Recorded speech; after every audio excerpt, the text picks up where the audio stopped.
So we are live, and YouTube and StreamYard are going to give me the audience number. It'll start out small and it will build as we proceed. Sounds good. John Hoover from POV Media says George is probably having a drink of whiskey to wash the trail dust off his gullet and keep his speaking voice in good trim. So be patient. Don't squat down with your spurs on. Okay, John, that's a good one. Elliot from Atlanta. I'm here. I am. 325 Mike, Brian Michael Martin, grind every day.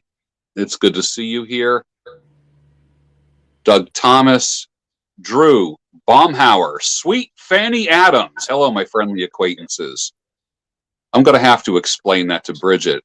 I went on a rant one day and I said, we don't have friends. There's no such thing as friends. You don't have any friends. You have friendly acquaintances, because everybody will turn their back on you given the right amount of money or power or circumstances. There's not a human being that will stay with you. Therefore, everyone who you think is a friend is nothing but a friendly acquaintance. So I'm at the point now where people are just calling me friendly acquaintance everywhere. So that's what I built for me. Look, Mom, look what I built. Leah Bardetti, Gary Hardy from the UK. James is on. All right, good to see all of you. Well, we have a special guest tonight, and I'll let the special guest introduce herself. Her name is Bridget Clark. She's in Chicago, and she's also known on Gab as Happy Camper Patriot. There's a mouthful. So welcome, Bridget. Why don't you just give your little bio tonight? Tell everybody where you're from and what you do and all that good stuff. Okay, well, thanks for having me on. I'm from Chicago, like you said, born and raised, and I have 2 children, and I still live in Chicago, but I did take a jaunt after undergrad, and I lived in Mexico working for a nonprofit, a legitimate nonprofit that actually helped people, not a huge organization that funneled money into people's pockets.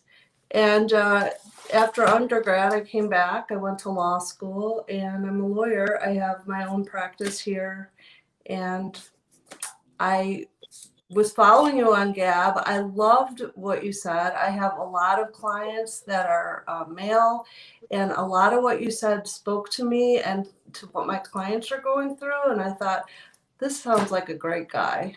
And then you invited me to pick up the phone and talk to you, and here we are. Here we are. Well, it's good to have you here.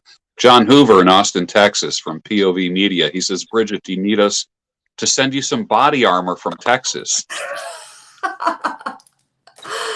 Well, I don't go running at night anymore.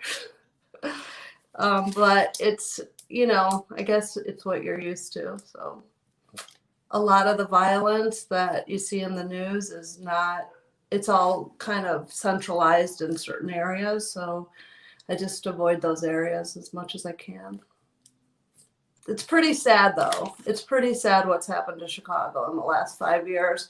And it's sort of that, do I stay and try to fix it, or do I leave? And that's sort of where we're at right now. What should we do? Yeah.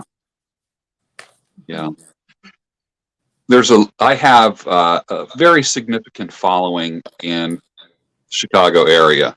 So I don't know if they want to admit that they're from there. Some of them will out themselves, but they show up on occasion. I can think of 3 or 4 people right offhand that could potentially show up tonight and kind of represent.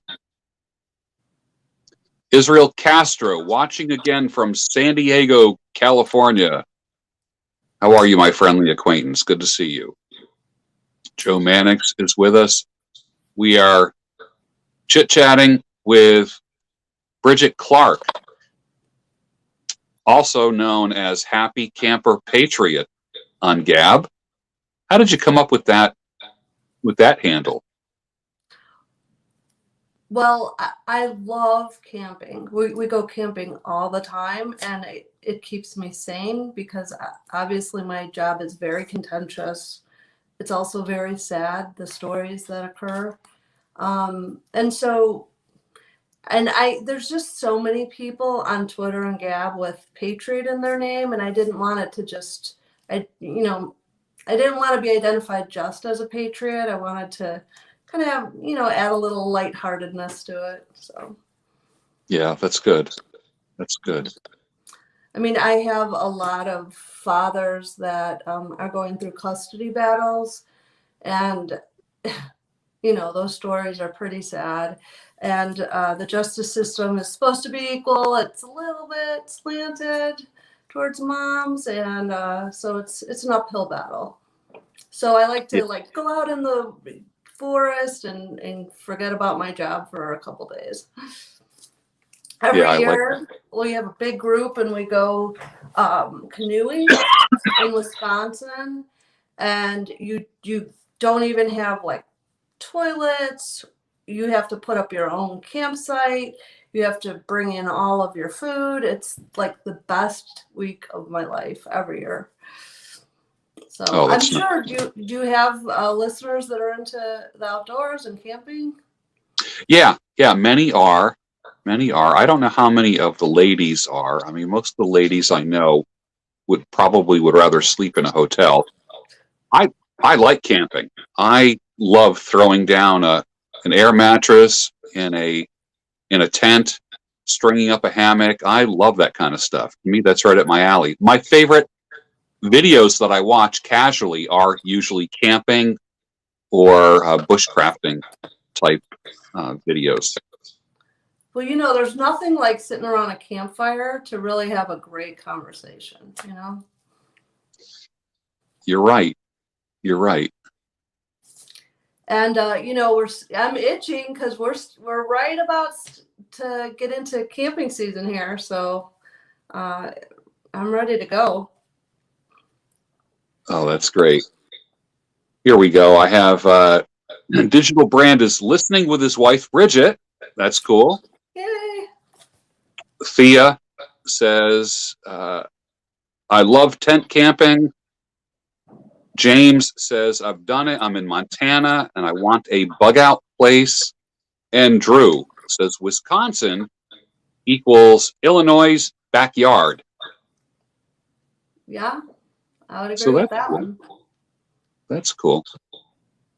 We all like stream into Wisconsin from Chicago, and then the Wisconsinites, they roll their eyes a little bit. Oh, here they come. That's funny. Yeah. I have to laugh, and I meant to tell you this the other day.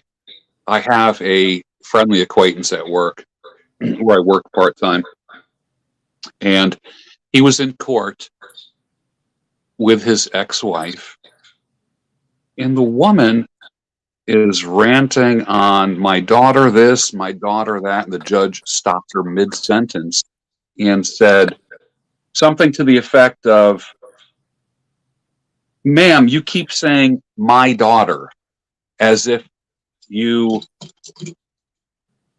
had this child it was an immaculate conception. There was no father. It's like my daughter, like you went and bought her somewhere. And I never heard you say once, our daughter. And the judge was looking for that word, our daughter. And I think that's like her thing.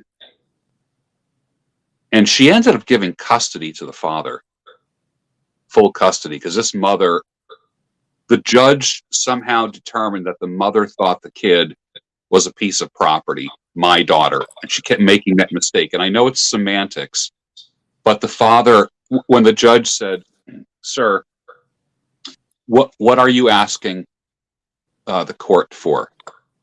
And he said, Your Honor, I love our daughter. Right away. I love our daughter, and I want the best for our daughter. And I could just see how like literally the judge kind of set him up to say that because she just got done reprimanding the ex-wife. How important is that, and how real is that? It almost sounds like a game, but do you find that there are women who do this? These kids are my property. They're mine. Oh, yeah. I mean, and also if the couple is not done with the relationship, then they fight through the child or the children, right? Because they're going to use that child to act out whatever unresolved issues they've had with each other. And that's actually the sad part, because the children get lost in that and in the middle of a tug of war. But I like the story that you told, because a lot of clients don't pick up on what the judge is asking for, because it's not just a set of rules. I mean, you're making an argument to a person. So if you know your judge and you know what they're looking for and you can appeal to that, it's really helpful. And so to be on the spur of the moment and for him to have picked up on that and addressed her concerns, I think that was really smart, and it worked in his favor. Yes, it sure did. And you know, the really good judges that care are worth their weight in gold, because that is what they're concerned about, the children, and you know, who's expected to have the children, but where are the children going to thrive? And I think, you know, that's the most important thing. Yeah. And I also noticed oftentimes when there's the custody struggle between the mother and the father, you know, maybe the father took a back seat while they were married, and then as they're getting through the divorce, they step up to the plate more than they did in the marriage. And the mom's surprised, like, wait a minute, you weren't doing this while we were living together. Why do you want to do it now? And so they have a hard time kind of allowing the father to parent and, you know, do the things that they were used to doing with the child. And I think part of that, and maybe I'm wrong, but is that there might have been an imbalance of power in that relationship that was causing that anyway. And so when they separate, it's like, wait a minute, I get to do all these things that I wasn't doing while we were together. And so, you know, I don't know, some people really thrive, because some people come back and talk to me years later and, you know, send me pictures, and that's actually the best part of the job. You know. What is going on these days with, like, for instance, when you write up an agreement, what are some of the weird things or things that you're writing into agreements now, or proposals that you weren't writing into agreements, let's say 10 years ago? Well, I mean, the whole gender reassignment surgery, and a girl identifying as a girl, a boy identifying as a boy, that type of, those subjects come up now. And I never saw that 10 years ago, for sure. So you would write something, let's say if a father gets joint custody or something, you would write into an agreement, mother will not change the genders of the children without the father's consent, or something like that. Or how does that get written? How does that wording sound? Well, here's the thing. Unless the parties are in agreement, where I practice, the courts won't allow it, because they say, well, we don't know where the children are going to be in 5 years, and we don't know if the parents are going to want that or not want it. So they'd have to agree to have it in the agreement, or it's not allowed, which I find a little bit surprising. It's getting a little dark here. I'm going to just turn a light on. Give me 1 second. Yeah, go for it.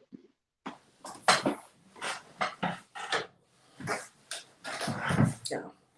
Excellent. So yeah, and I also noticed as time progresses that dads are taking more of the steering wheel with raising the children, and so they want more in agreement about having more time with them and spending more time with them.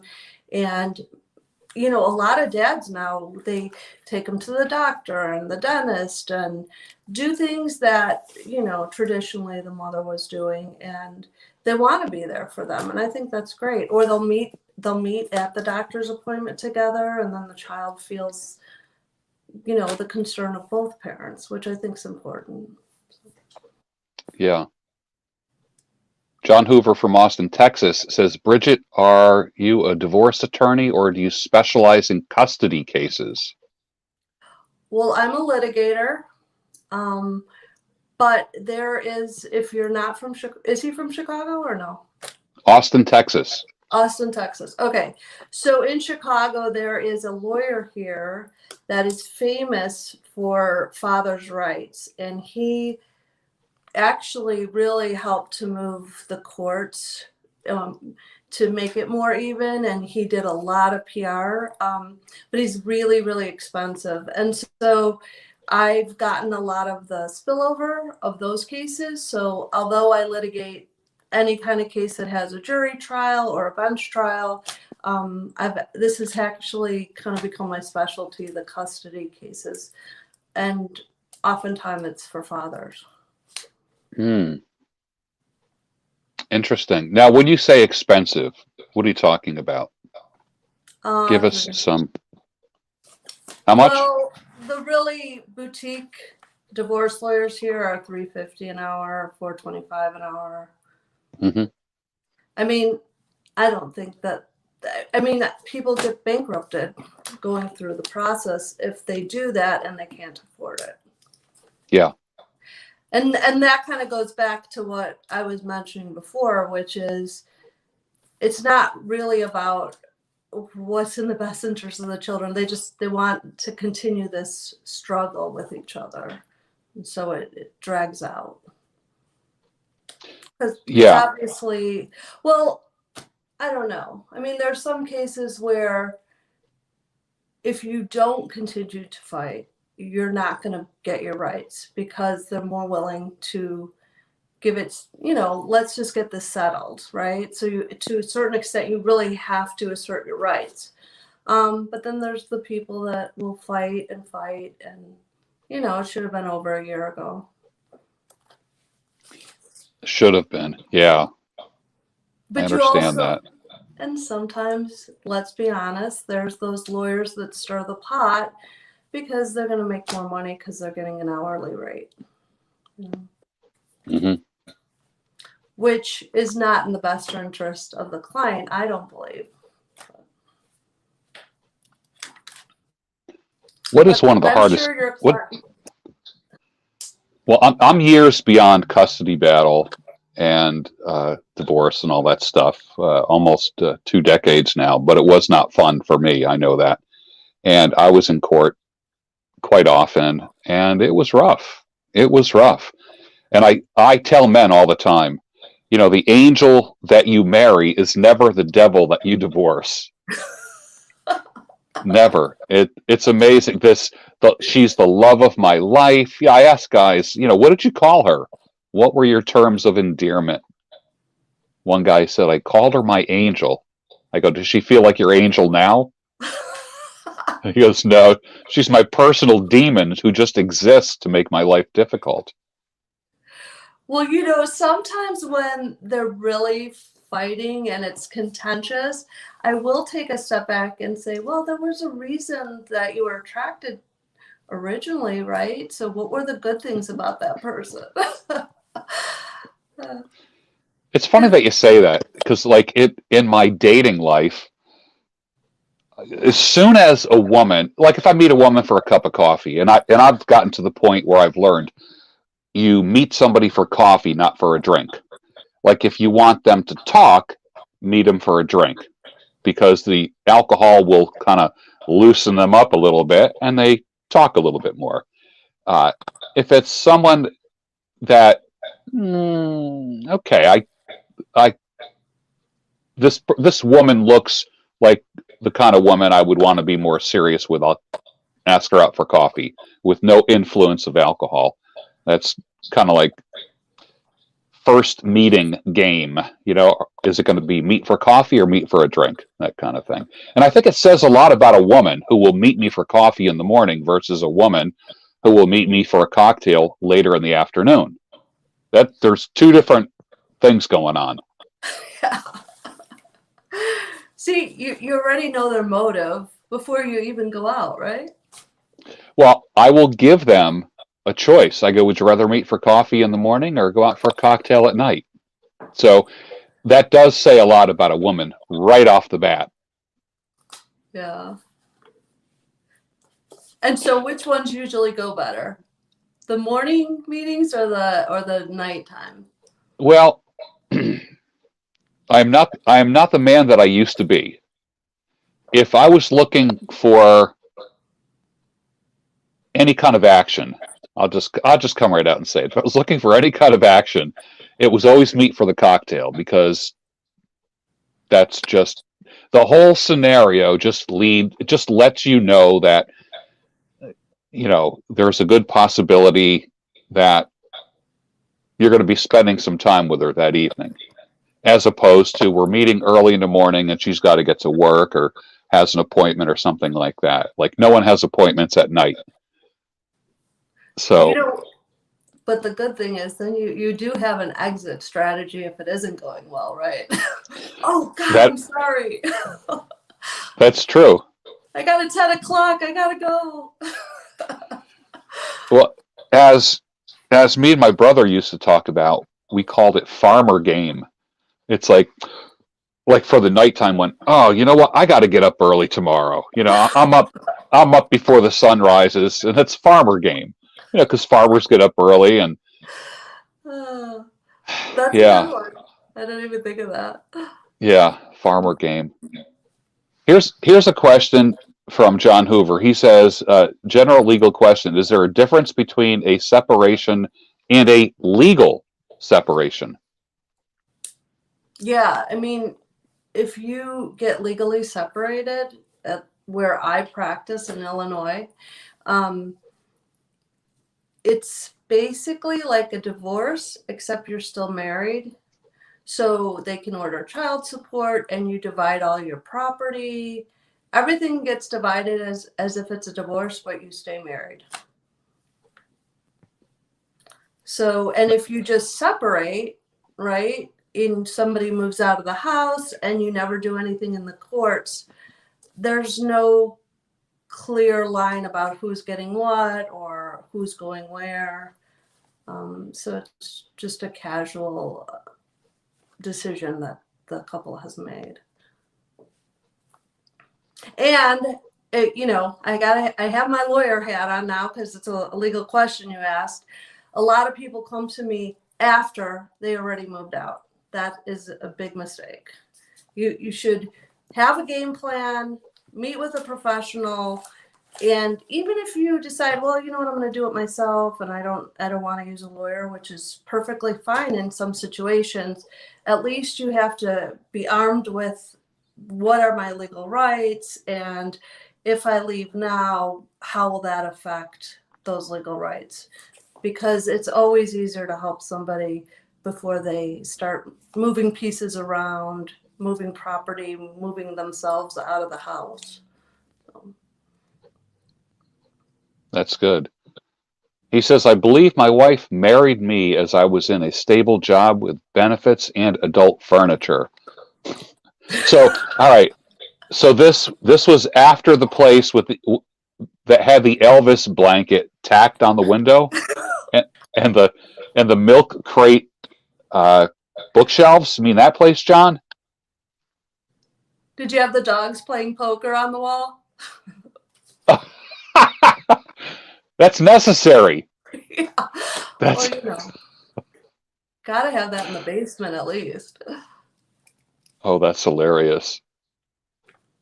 That is hilarious. So did it work out?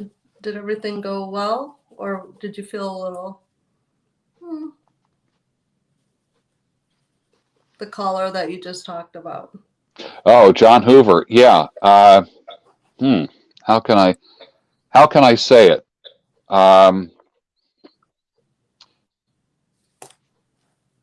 I think they might be going in their own direction. I'm not sure, and I don't want to let the cat out of the bag. Yeah. And he says it's ending. So there we go. So he let the cat out of the bag. Here's one guy, Russell, that says, dude, if you're separated, whatever that means, it's over with your wife. Ditch her and start again. Okay. Yeah, I had said something the other day on social media where people talk about a trial separation.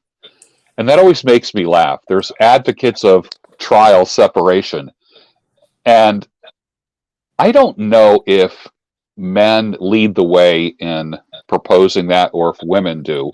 But my thought is always, it's not like she's going to a convent when you are doing a trial separation. Like, you're not going to get back a woman who just spent 10 hours a day on her knees in prayer. She might have spent some time on her knees, but it certainly wasn't in prayer. I hate to say that. What do you think of trial separations? No, I don't think that works. I mean, because you got to make the commitment to repair the relationship and right the ship or move on, right? Yeah. Yeah. Life's too short, and in another sense, it's too long, right? You don't want to spend it miserable, so. Mm-hmm. That's right.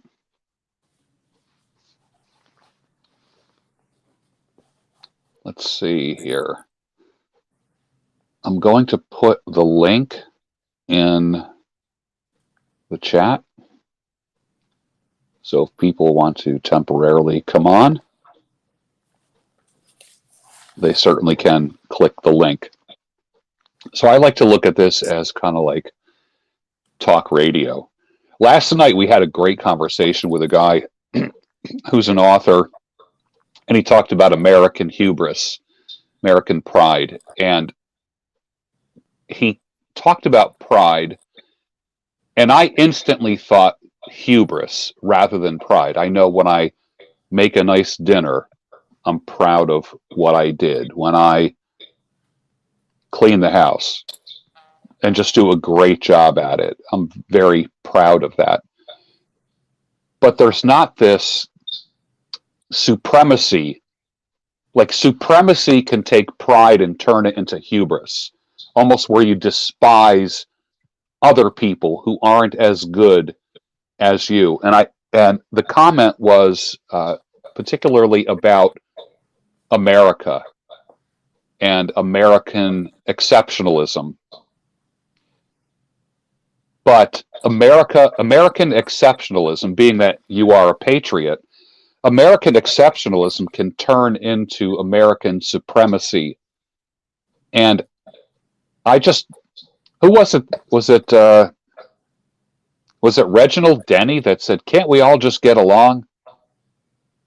And I feel that way sometimes. I feel like, okay, America's a cool country, but I don't want us to use our coolness to devastate other countries. Yeah. Especially with people who aren't my enemy, like the average person who we are fighting right now in the world is not my enemy. Might be my government's enemy, but it's not my enemy, and I don't want to relate to that. Well, I think before we got online, you and I were talking a little bit.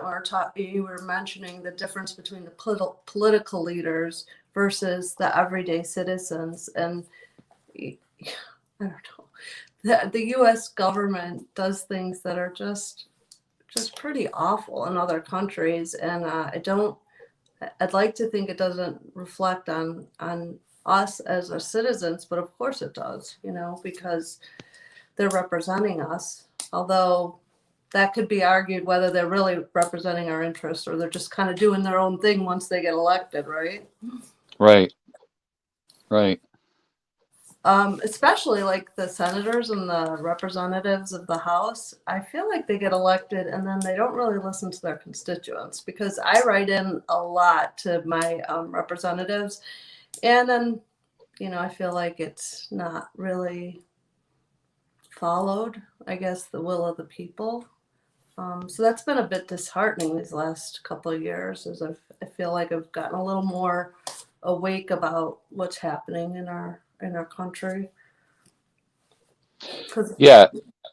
Yeah. I don't feel that we have. I just don't feel that my representatives don't represent me. The whole like, call your congressman, write your congressman. I just don't feel. I just feel like I'm wasting time when I do that. I get the secretary saying, thank you for calling. I'll pass that information on," and I know that's not going to happen. Well, a group from our neighborhood, we got involved in local politics, and we were trying to get something done the city of Chicago is put into different wards. And so in our ward, we were trying to get something done, and we went to the hearings down at City Hall, and we had these speeches ready, and, the decision was made before we got there. So I found that pretty disheartening. Yeah. Not to be a downer, but sometimes, like, I don't know, I think you have to have a large group of people if you don't have a lot of, if you're not high up. So, Right. and people are busy trying to work and feed their families, and I think the politicians take advantage of that. So. Yeah, that is true. All right. We have a caller tonight, John Hoover from Austin, Texas. I'll be bringing him on.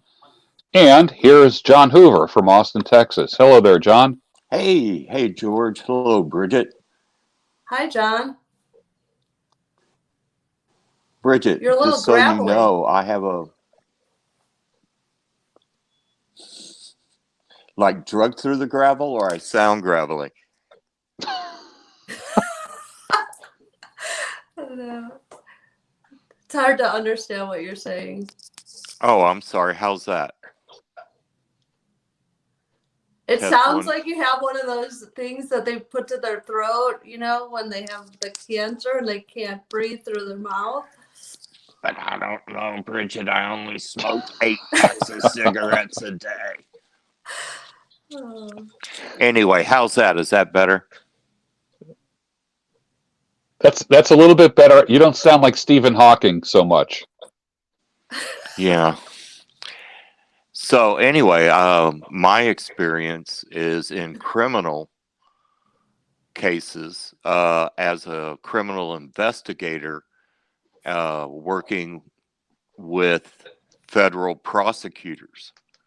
And so the cases I've been in have been federal criminal cases involving Medicaid fraud, money laundering type cases. I bet you have a lot of stories you can tell, huh? 1 or 2. How long did you do that for? 15 years. Yeah. And so, but no experience really in civil court, though I got a feeling that's coming.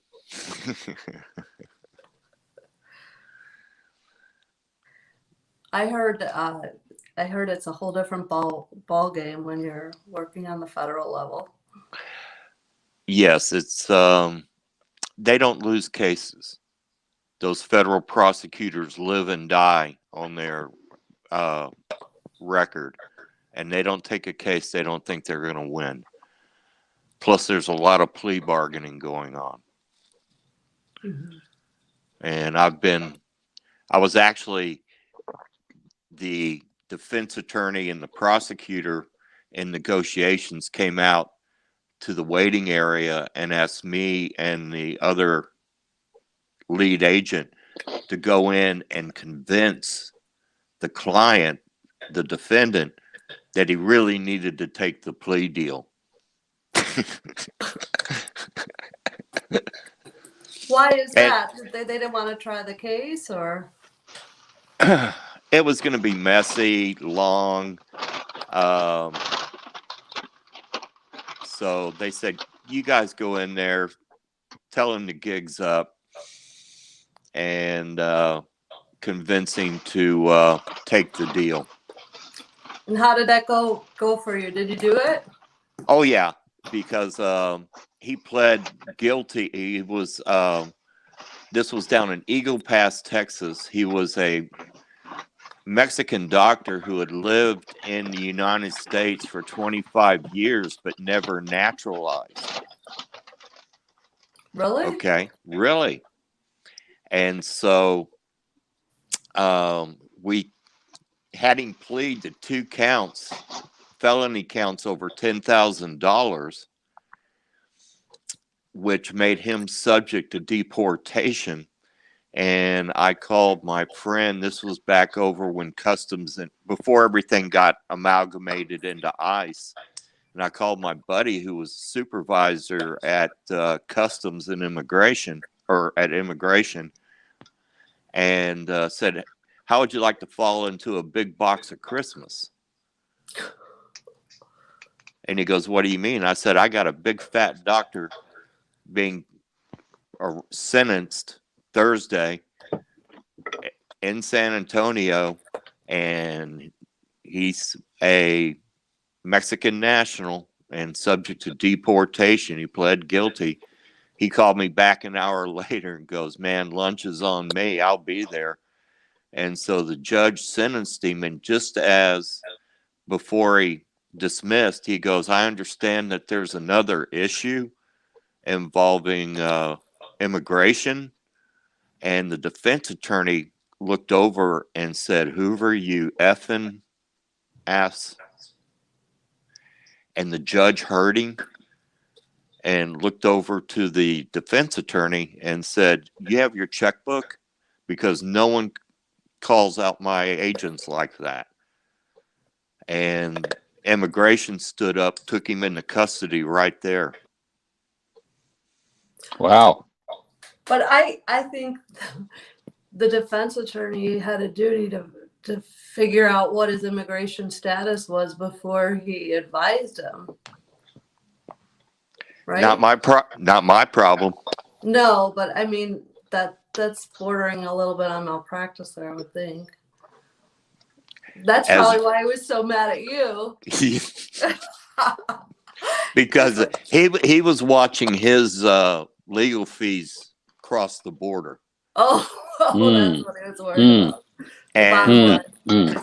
And so anyway, the doctor, they took him into custody. We go down to the marshal's office, process through, put him in the immigration car. We're all in there.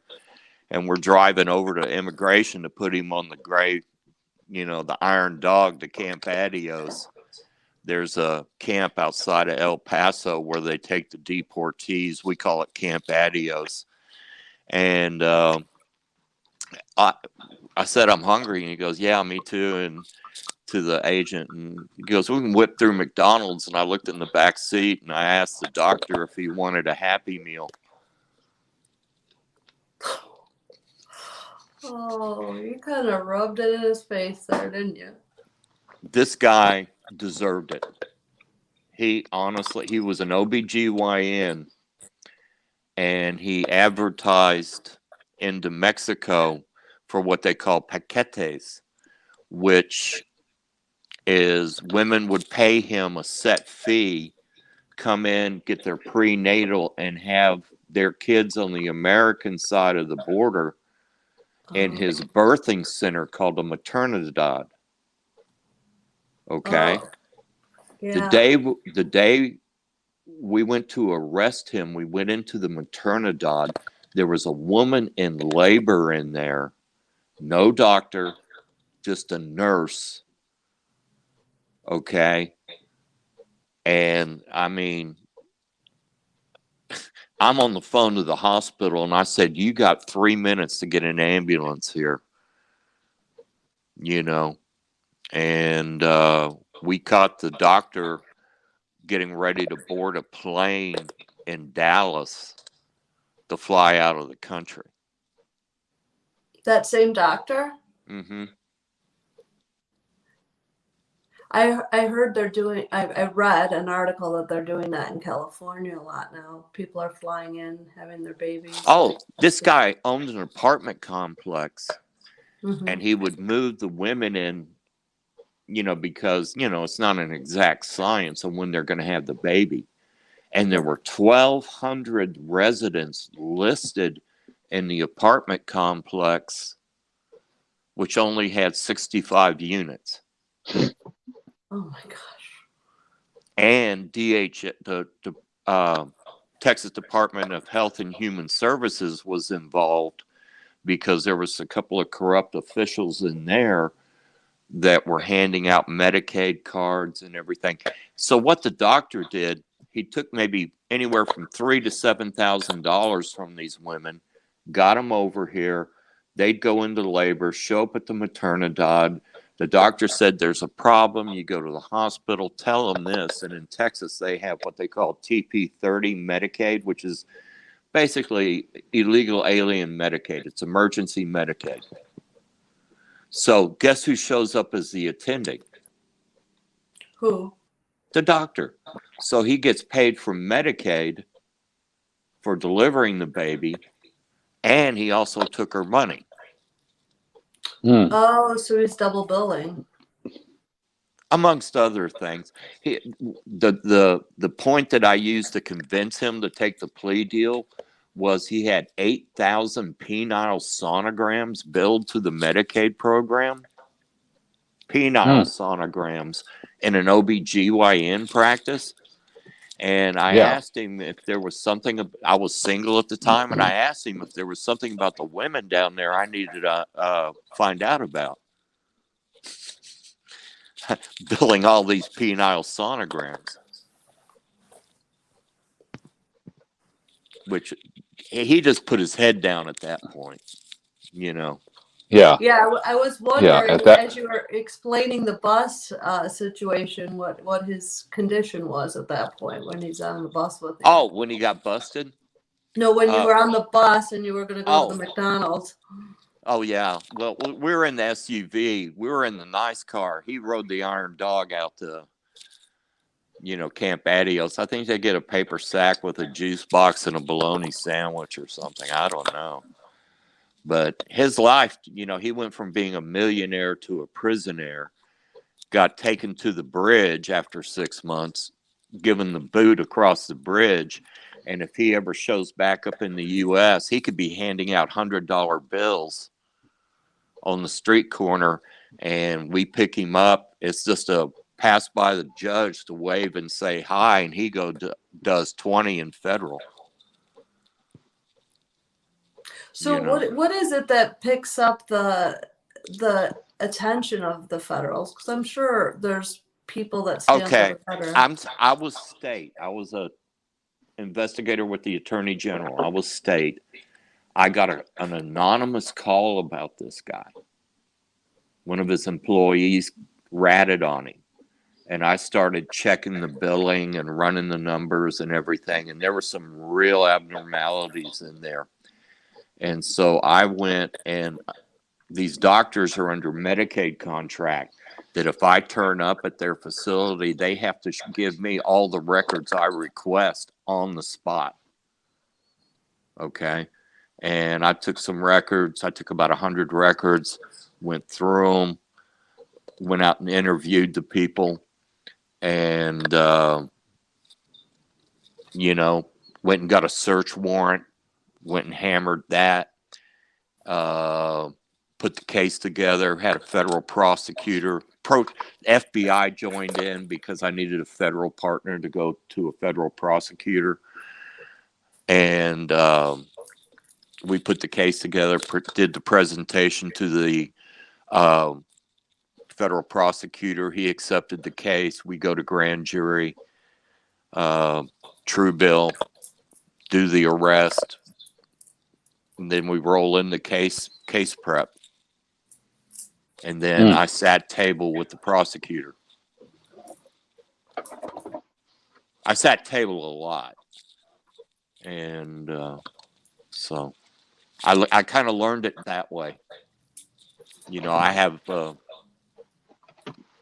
anyway, I'm not here. You're the one here as the guest. I'm just hanging out. No, it's interesting. And so is it kind of fake what they show in the movies, that the FBI and the feds do work well together? Is that what you're saying? No. The FBI, like my FBI or federal partners were really good. Mm-hmm. It's not until you get to middle management and Mahogany Row that things can go sideways. Okay. But at the individual level, I never had an issue with an agent. And I put together a small little task force out in Midland after 9/11, and we were very productive. We were going after doctors suspected of funding terror. Well, they would rip off Medicare and Medicaid and then go fund terrorist organizations overseas with the money. And where was Midland? Is that in Texas? West Texas. And I was part of the Joint Terrorism Task Force. Always very interesting. Hey, whoever is with us, I post a link if you want to click it and join the conversation, as opposed to just answering questions, whether it be Peg Bell, whether it be Joyce B. If you want, just click the link and come on live, and let's talk about what you want to talk about. I'll tell you. Go ahead. No, go. I was going to say, you know, Bridget brings some very unique perspective, being in the divorce and custody and litigation end of it. And litigation's expensive. And so one of my questions is, and this is just a ballpark, what is an average a man could expect to pay in attorney's fees for a fairly general custody situation?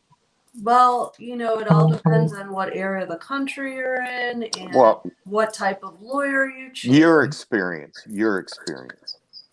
Well, in my experience, you cut out there a little bit. Are you talking about an agreed divorce where where they're working together and they just maybe a little contention, you know, where wife wants a total custody and the guy wants, you know, joint custody. Well, that's contested. Yeah.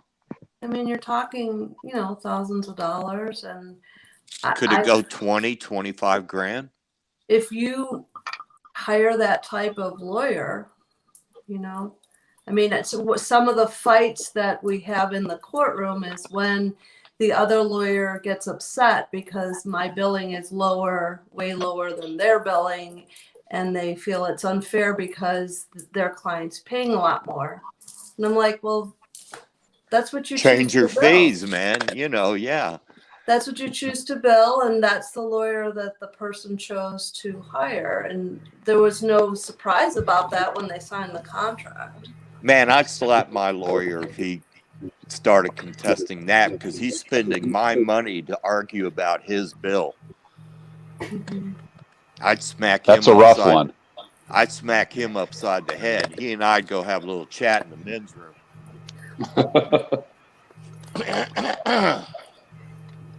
Well, we have two other guests with us tonight. We have Sasquatch. Welcome to the show. Howdy. And we have Peg Bell. Hi. Hello. Good evening. Good evening, everyone. Good to see everyone. Sasquatch, it's been a while. Hey, I've seen you here before. Has Peg. It's good to see you. Yeah. Sasquatch, are you? Go ahead. Sasquatch, I heard that you are the world champion hide and go seek guy. It depends on how much work I'm hiding from. Oh. World champion hide and go seek. Depends on if I'm hiding from my ex-wife. Uh-oh. What part of the country are you from? I'm from Missouri. Oh, nice. Yeah. My family's from Tipton. It's really small. Have you heard of it? Nope.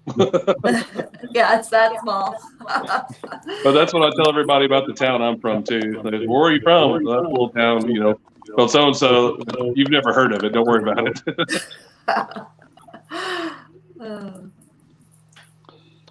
How about And you, Peg Peg? Bell. Yes. Hola, Hello. Peg. Hi. And John, thank you for I've been enjoying. I've been informed by watching your channel on the things that you've been posting, and I appreciate that.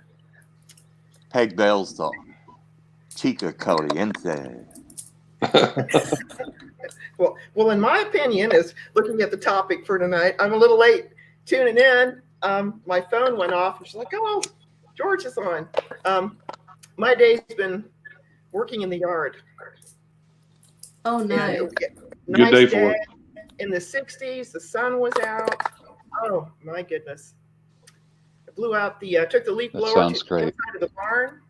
Got that all nice and cleaned out, and got the leaves out in front of the barn blown away to get the moisture and stuff away from I wouldn't say the baseboards, but the ground boards on the barn. That was some stinky stuff I blew out too.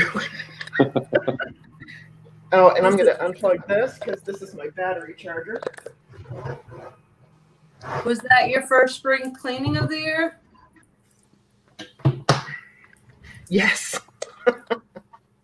Yes, indeed. There were some leaves in there, and it wasn't too bad, but I just like to get the stuff out of there and get things cleaned up, you know. Before you know it, will be time for the lawnmower. Oh yeah. I've That's already true. mowed my yard twice this. Oh, did you really? Wow. Wow. It Yeah, gets that is- like warm and cold, and we finally had our last freeze. And I've been teaching the boy how to take care of the yard and do everything, do proper Nice. Hank Hill style lawn maintenance. How old is your Excellent. son? Damn it, Bobby. How old is your son? 20. 20. Well, you know, you don't learn stuff unless you do it. So, Well, I've been teaching him. He seems to get forgetful a lot. Dad, how does the lawnmower start? Figure it Yeah. out, you know. Sounds like my dad. Mm. Well, I was lucky. Speaking of which, I was lucky this last time, this weekend. My boyfriend came over with a friend of his, and they wanted to target shoot. And I have a golf cart, which is a workhorse. It's not a pleasure vehicle by far. And so to go out yonder to put the targets down, they used the golf cart. Well, this time they had to use the starting fluid spray. And I just thought, I'm so glad you did that. I mean, I know how to do that, but thankful I didn't have to do that today to get it rolling. What I is, surveyed. what do they just use shotguns or what do they use? No. One, I don't know what you call it, an AR, and the other one was a 223, which was loud. It was freaking the cats out inside. I was inside cooking, but cats were like, "What's that?" You didn't go out and join them? No, they offered, but I had some things going on inside, and I just let the boys have their boy time, you know. And that's what I decided to do. Plus, I had stuff I was cooking, so they got fed well. Well, that's nice. Sasquatch, you got any kids? Yeah, I have 3. Wow. Yep. Any boys or men? My oldest son, my son is 17. My middle daughter's 12, and my youngest is 3, and that's all with my ex-wife. So, And George, I know your kids are in their 20s, right? 30s, 40s. My youngest is 19. My oldest is 26. Well, Yep. Gentlemen, let me show you. Down here in Texas, my application, like I was talking about, my son forgets things. I had the boot of knowledge that occasionally I have to apply to my son. And this is the boot of knowledge. You will notice it has a big brass toe cap so I don't damage my toes. It weighs about 20 pounds. And usually, gentlemen, usually one application of the boot of knowledge brings back all memories of how to do things. I would imagine. Applied to the right spot. No, it's an old antique diving boot from the old hard hat suits. Hey, we want to welcome Tanisha with us. Hi, Tanisha. Hi. Tanisha is from Chicago. Chicago. Tanisha. Yes, hey. Hi, Peg, Bridget, Sean, Sasquatch, George. Hi, everybody. Okay, so that's 2 body armors I need to order. Hey, we finally got some beautiful weather today, huh? We did. We did. Oh, wait, what part of Chicago are you in, Bridget? I'm in Humboldt Park. Oh, wonderful. Okay, I'm in South Shore. Oh, nice. Yeah. So you get to use the lakefront and the bike path, right? Yes, I biked the lake this afternoon. I went out for about an hour. Oh my gosh, it must have been gorgeous. Yes, it was really nice. That's pretty cool. All right, so we got 2 from Chicago, 1 from Ohio, 1 from Texas, 1 from PA, and Sasquatch. What state are you in? Missouri.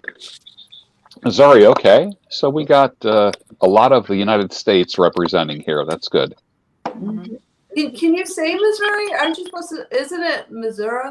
Missouri. Sometimes it's misery. It just depends. I'm from what we call the Boot Hill, Missouri. So it used to all be swamp, and during the summertime, once it hits about June, that humidity goes up to about 100%, and you got to love living here to be here. One time we were out there and we were swimming, and my mom was complaining. She said, "This feels like a bath water. I'm not cooled off." It was so hot. Yep. God, it's like Houston. When I was checking the fence line today, we had, we've had some really bad winds. Within the last month, I've had 2 trees, actually 3 trees come down in my front yard. So it's always a thrill to drive back in the woods around the perimeter to see what's come down along the fence line. And there was one big tree that did. And the fence right down to the ground. I have tinsel wire. But when I was driving back there, I heard what I call spring peepers, which are frogs. I mean, it almost sounds like a UFO landing back there. It sounds so loud. But like spring is on its way. It sure is. It is. What a relief. I'm watching this eagle cam. And they're showing the eagle, and it laid 2 eggs. So I'm just waiting for the eggs to hatch. That's going to be really cool. Where's that at? Really neat. It's on Instagram because, like when we go canoeing, you can see the eagles far out, but this is so awesome to see right in their nest what they're doing, on a daily basis. It's kind of a nice stress reliever during the day. Yeah, I would imagine.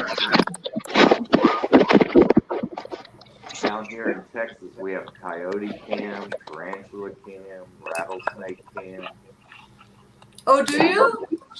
Gator cam. Poor lost Yankee hikers in the mountains cam.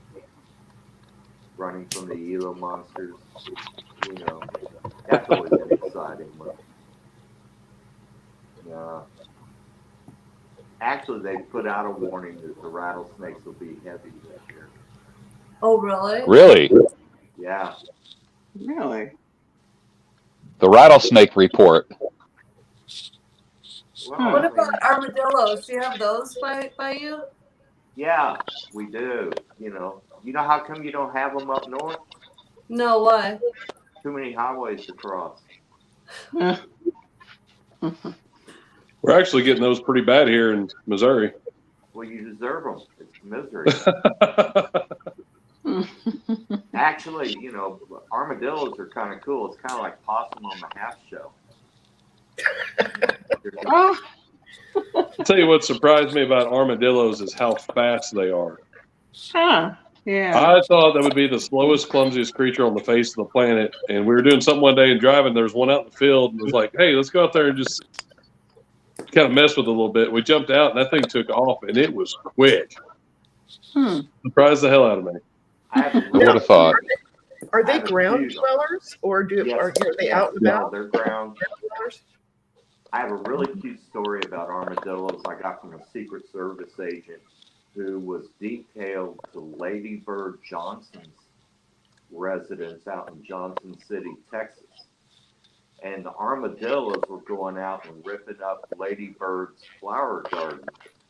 So she offered the Secret Service agents $25 an armadillo. And they would put them out by the tree, and the next day there'd be an envelope with the money. And that's how Lady Bird dealt with her armadillo problem. She had the Secret Service agents go out there and cap them. Oh. Well, armadillos What's the problem with them? Do they root up the gardens, or what is that? And they can carry, the six-banded ones can carry leprosy. Yep. Okay. Oh, wow. Yeah. Plus rabies and, Yep. Wow. And they dig really big holes. Oh my. Yeah. Oh, do they? Yeah. They're pretty No, destructive. Unfortunately, my sister lives in Texas. I've only seen them dead on the side of the road, so I've yet There's to a see them reason live. for that. They're just not that smart when it comes to vehicular traffic. Wow. We have possums here. I Here think they're too. cute. Possums are cute. Yeah, but they're cute, but they're very aggressive and very comfortable with human beings in my neighborhood. Oh, I've really? had, yeah. They What will. about you, George? What kind of urban critters do you have loping about? Well, off of my back deck, I have a family of deer that comes around every night. And it's at the point where they just kind of lay down in my backyard. Oh, Oh my And God. it's I'm kind of like the animal rescue center of the area, so to speak, because every herding animal makes its way to my backyard. So bow hunting deer really from your back porch while smoking a pipe really not going to be an option, is it? Well, as a guy who is a hunter, I can't. Well, number one, hunting is not allowed in my township. Bow hunting, shooting, you're not even allowed to discharge an air rifle. So doing that, they're very safe here. Foxes make it to me, raccoons, possums, every creature you can imagine, deer, they all make their way to my backyard. Oh.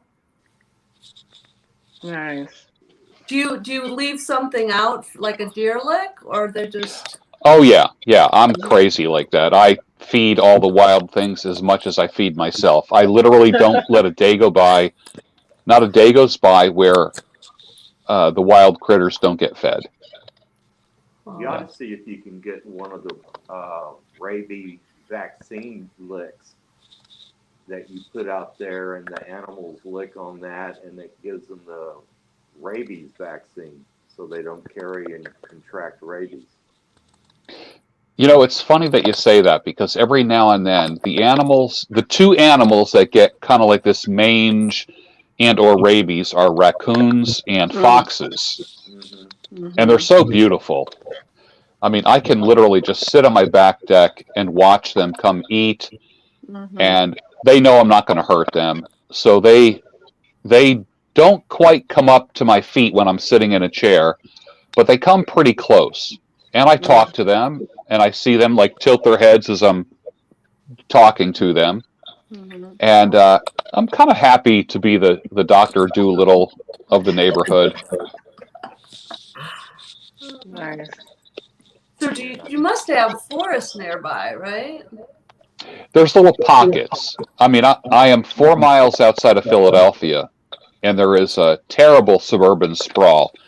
And where there was once woods, it's now a shopping center. So they have to go somewhere. So they find just little pockets of wooded areas, and those are real sacred areas. They're rich with animals, and I just love it. I absolutely love it. I got to the point where there's 2 family of deer that know me and know my voice very well, and they don't even run. They're so smart. Yeah. That's amazing. Yeah, the deer. So we do have on the south end of Lakefront Trail, there are families of deer that I see if I go far enough south towards Indiana. Mm-hmm. Yeah, and they're very friendly. And I'm not quite as friendly with them, George, as you are with your family, but they do let me, kind of watch them eat. So, yeah. Well, that's Yeah. one of Hey. the nice things about Austin is they have a lot of what we call green belt through the city, and these are green areas. Austin's a very green, not green like green in it. Well, it's that way too, but I don't want to. Anyway, but there's a lot of greenery in Austin, a lot of green belts and things like that, and as the urban environment has encroached into their environment, they've pushed off into the green belts. And so that gives them a place to go hang out and do their little critter thing. And, so that's nice. It's one of the nicer aspects of Austin and the city planning around Austin. Creating the green belt areas and everything. I mean, we've even had at one time a mountain lion roaming in our area. You had a what? Mountain lion. Oh my gosh, that's amazing. Yeah, and they had to hunt him down, and they tranquilized him, and I think took him out to Davis Mountains, where he can go do his mountain lion thing. Those dudes are Interesting. spooky. Yeah, mountain lion's not exactly Real scary. I've heard them yell before because you get back where my family farm is. There's panthers and mountain lions up there. Yeah. And if you ever hear one, it sounds. And, It sounds just like, I mean, not to be morbid, but it sounds like a woman getting murdered. Like it's a blood curdling screech. It's crazy. And I don't care how tough you are, when you're in the woods and you hear that, you're going to leave.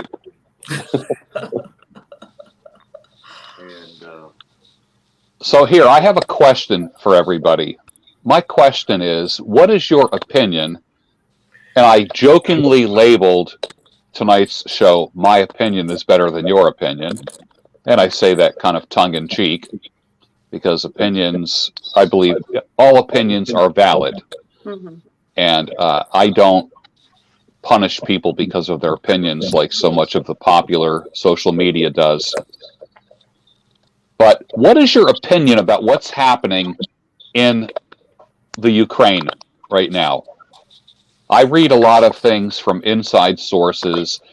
I see things happening in mainstream news. What are your thoughts about what's happening? It's an interesting topic.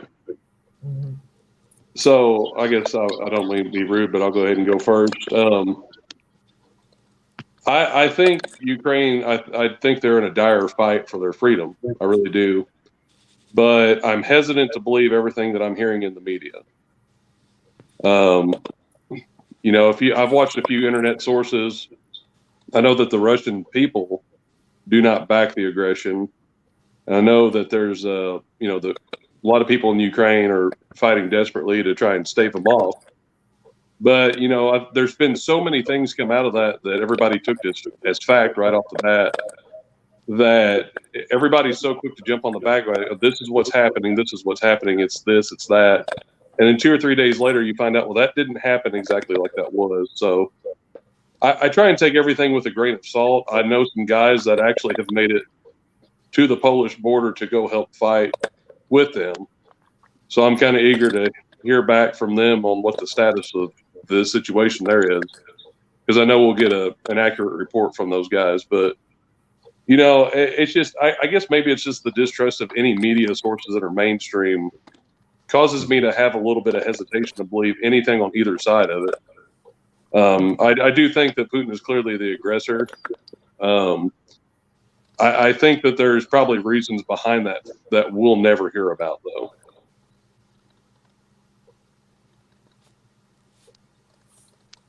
Personally, Okay. I think this is a very multi-layer situation. Yeah. But, you know, like you had Putin meet with Xi Jinping right before the Winter Olympics.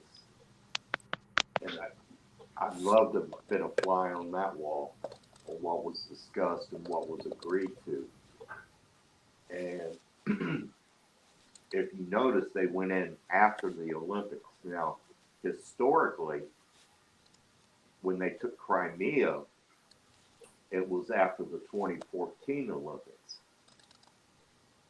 right? And they waited to 3 days after the Olympics and then went in and everything, because they would obviously get a lot of really bad press going in during the Olympics.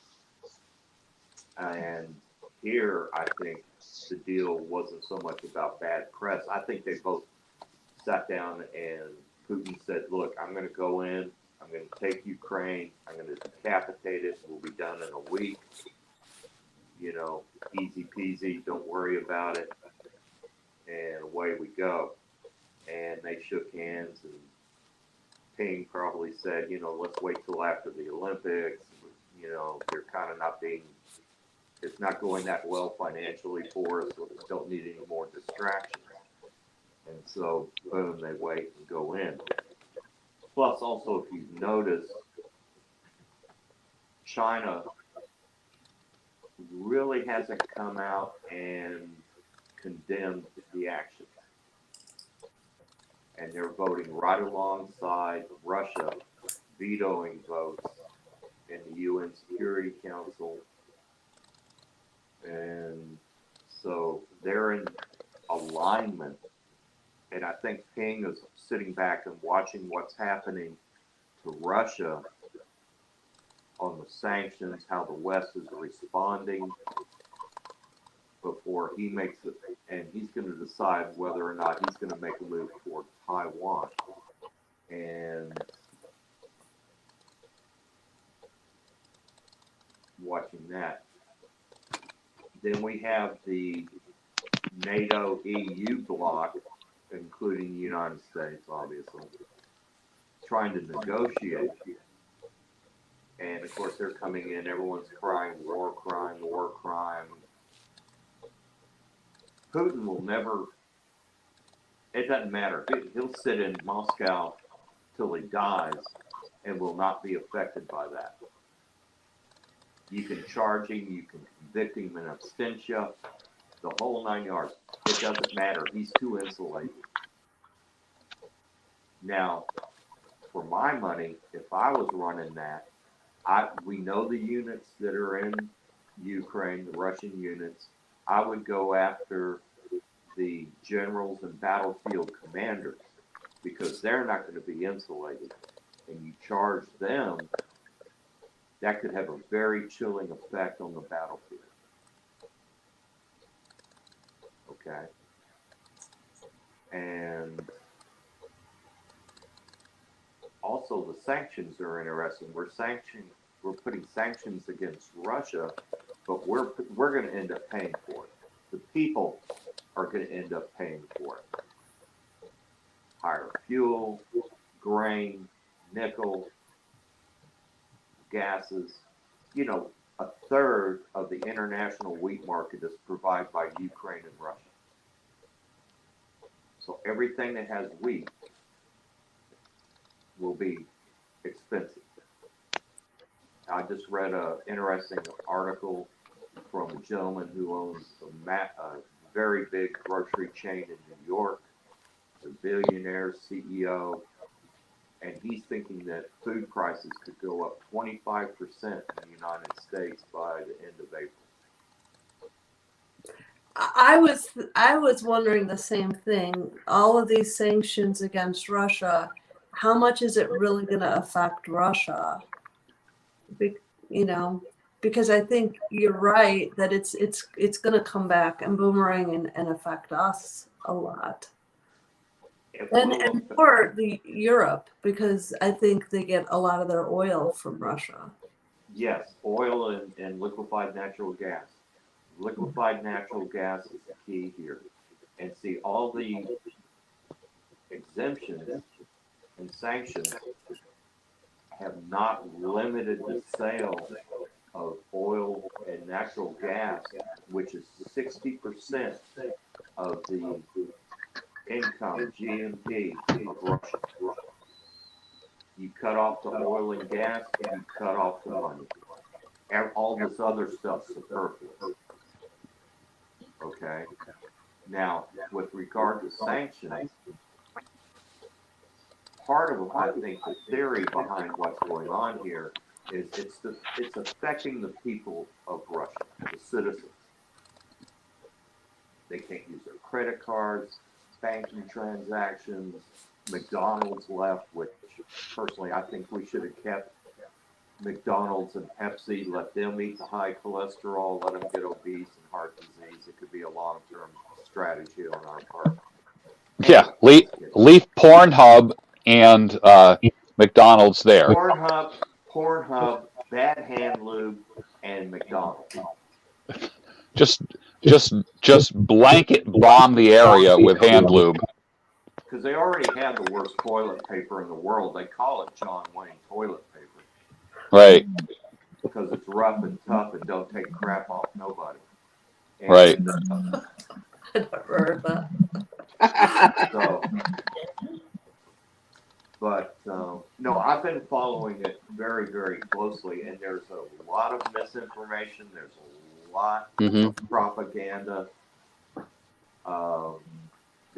I've only found a couple of channels that actually do fact check what they're looking at and use measures to prove the locations and what's going on. And they're foreign, France 24, WEON, which is out of India. Some of the international media is far better than the media we're looking at. Yeah, I agree with that. And I just find it highly suspicious that Hunter Biden was over there and there was a lot of money being exchanged between the U.S. and Ukraine before this happened. So I feel like we don't know the full story. We don't know exactly what was happening that caused this conflict. well, counselor, riddle me this. Why, when the sanctions were handed down, was Hunter by Russia, by Putin, why was Hunter Biden included? Mm-hmm. I think it's interesting too regarding Hunter Biden that now the New York Times is substantiating the laptop from hell claims that, they didn't release in the New York Times, I think today, the New York Post reported it too. They didn't release any new information about Hunter Biden's laptop, but they did confirm and corroborate the story, which is the same kind of pattern that we've been seeing with mainstream media this whole last couple of years. Everything that's conspiracy theory turns out to be conspiracy fact like 30 to 90 days later, everything. So I know I was wondering if it was just that they couldn't ignore the fact or hide the fact any longer, or why are they coming out with it now? There's certain things they have to now because it's so much of what they are planning. There's so much that's being revealed, and then so much of their propaganda machine is unraveling. I think that I really do believe that this whole Ukrainian crisis is kind of a cover, like a distraction from the economic and societal controlled demolition of the West that's going to occur over the next 10 years. And so I think this is to cover up the pension crises across the West. Because if you notice, most of the incidental deaths that have occurred, or some of the highest rates of death that have occurred from the pandemic, have occurred in the countries that have the most in unfunded liabilities.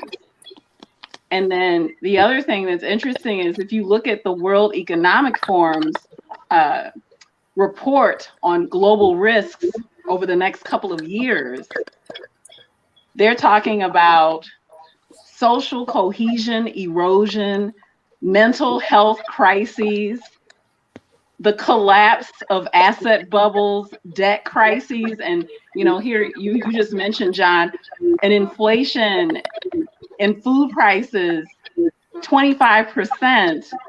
We haven't seen that in 40 plus years. Like that's We not. haven't seen that. It wasn't that bad in the Depression. It was never that bad, because when the last time inflation was this bad, we had income. So now we're getting inflation off the charts and negative incomes, and the whole manufacturing base of our country has been hollowed out and shipped overseas. And so I think that this is a very profitable distraction for the top 1/2 of 1%. But what's going on in the background is not good for the West. Misha, Yeah. riddle me this. Okay, everyone's making a big thing about oil, and here in the United States, Biden's blaming everything on Putin. And I have I'm looking at my notes and everything I've taken down. I could go an hour just on that. But here's the key. China, and then I think this was part of the deal worked out in Beijing, is willing to buy up all the Russian oil and wheat. Yes. Now, let's move to the Iranian deal. Biden's going around to Venezuela, Iran, all the countries that just love us to death, hat in hand trying to get oil. Right? From day one. Not even day one. Before he had lunch that day, he was signing executive orders gutting our oil production. Yes. Because you can't argue that. That's a fact. Yes. Yes. And we only get, I'll look down here. We only get 3 to 7% of our oil imports from Russia. Canada's already said they could make that up next week. All right? Too bad we don't have the pipeline. The pipeline would be almost finished by now if Biden hadn't cut the contracts out from under it. So, but anyway, I'm going down a whole different rabbit trail. Here's the critical thing to think. What is oil internationally traded in? How do you buy oil? What do you use to buy oil on the international market? We've been using dollars, but that's not going to. The petrodollar. Yes. Which is United States currency, which has been a boom to us. Yeah. Because idiot ass in Washington is dealing with Iran and having the Russians negotiate for us. And in turn, he's going to cut a sweetheart deal, give away the store to get a couple of million barrels of oil.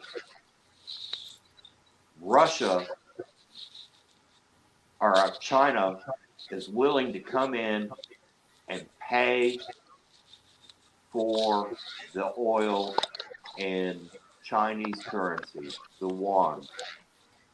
And if the yuan replaces the petrodollar because the other countries see that the US dollar is becoming unstable, and we lose the petrodollar, we're screwed and glued.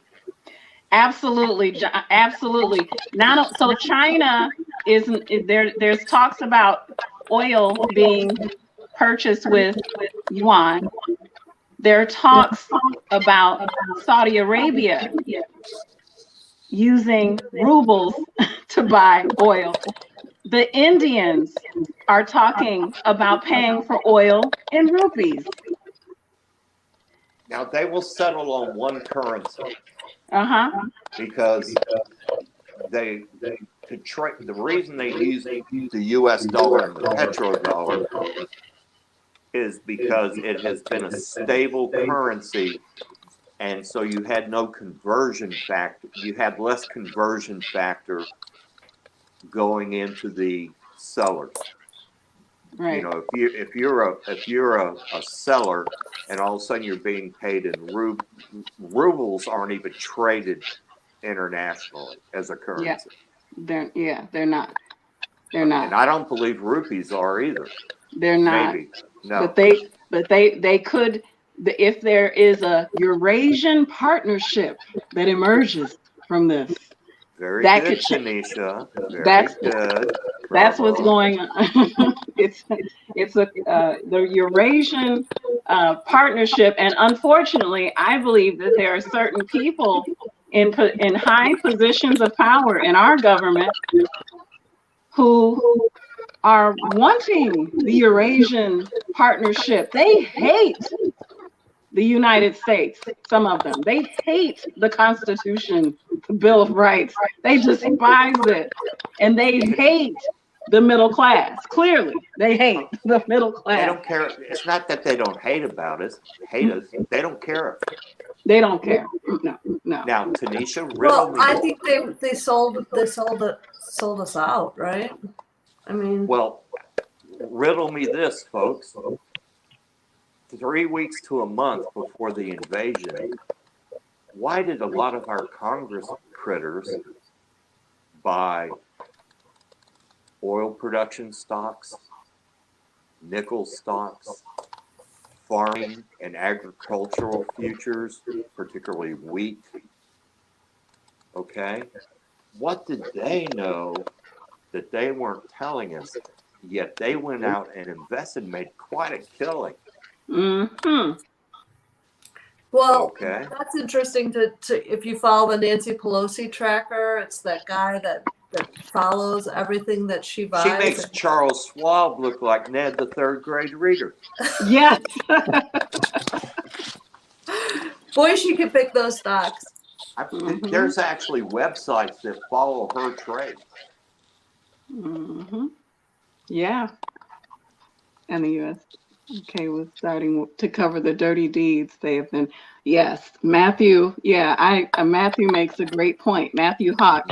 Yeah, the U.S. deep state. Okay, was starting World War III to cover the dirty deeds that they've been involved in. Yeah, I do think that it's really a cover. There's another set of you mentioned some really good purchases, or really profitable purchases, John. I don't know if you also mentioned funeral stocks. Oh, really? I haven't heard about that. Yeah, BlackRock and Vanguard have been making some big investments in funerals and cremations and formaldehyde in anticipation of what could it be? Yeah, what could it be that would cause them to make huge investments in funerals, given that we have just launched miracle cures for everything to extend the life of everyone? We should be investing in life, not death, right? But very interesting. You just totally scored a couple points on my conspiracy report card, because as we know, Tanisha, the difference between conspiracy and truth is about 9 to 12 months. Always. The other thing, something that I was talking to a friend of go mine ahead, about Seth. the other day. Oh, sorry, John. Go No, ahead. go ahead, bud. Something that we haven't really touched on that a friend of mine and I were talking about the other day is the fact that the Russian ruble is completely tanked. So the sanctions imposed, we have completely almost wiped out the value of their monetary system. So there's a couple things here. A is who on the backside of that is buying up the ruble? Because if you buy it cheap and it comes back up after all this, you've made a killing. But also, Russia is very close. If they haven't, I think they were either coming up yesterday on missing their first national debt payment. Today.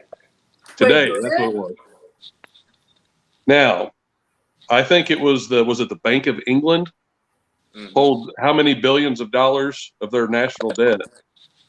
And the question is that we were talking about is, do we really think that Europe and the rest of the world is going to allow them to go belly up as the Bank of England or whoever it was? Probably not. They're too big to fail. So then there's going to be bailouts. Now you stop and think about that. Who's going to pay for the bailouts? And who's going to control them if they bail them out? The Right. same people So that are controlling it right now. And, it makes me wonder, like, what's the ploy of the global banking system here? And how much is that really at play? Because if you combine that with the fact that there are people out in the world who make a killing to finance other initiatives, I'm thinking like George Soros comes to mind here. If you completely wreck a monetary system and then you buy a bunch of that up or whatever is going to come up, and then it comes back up, that's way better than ever making any investment in the stock market because you control it, you control the guarantee of it behind it. But now if you look at it on that grander scale, you've already destroyed the monetary system. The banking is going to be defaulted. And that more than likely, like we saw in 2008, we're going to bail these corporate banks out in order to salvage it because they hold so much national debt of Russia.